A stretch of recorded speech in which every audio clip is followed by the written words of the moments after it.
I must be right. I'm wearing a lab coat.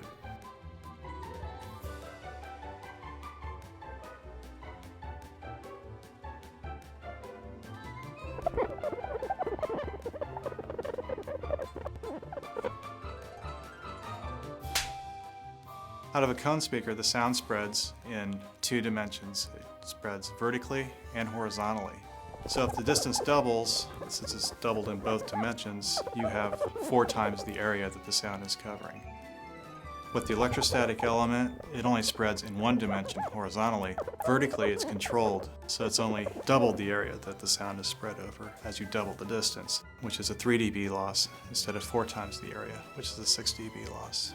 As you get very, very far away from the transducer, its output will drop off 6 dB per doubling, but the distance required is generally beyond the scope of most listening rooms. We always develop our speakers at a typical listening distance. We set up a listening area and we put the microphone right where the listener would be. Then when we design our crossovers, we get good sound at the listening position, not at some arbitrary number like 1 meter or 2 meters.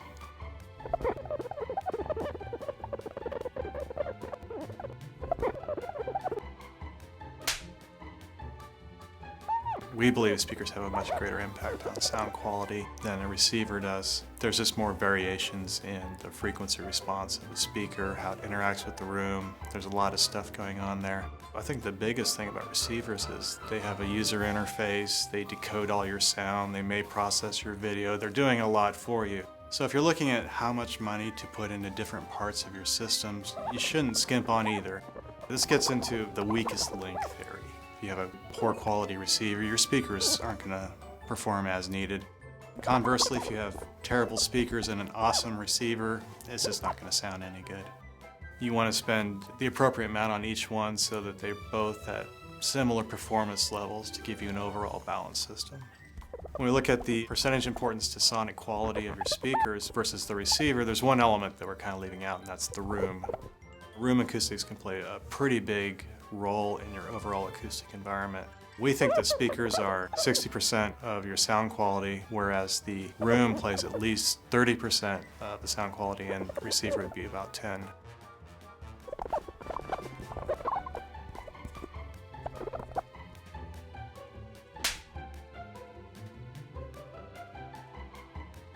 Vojtko.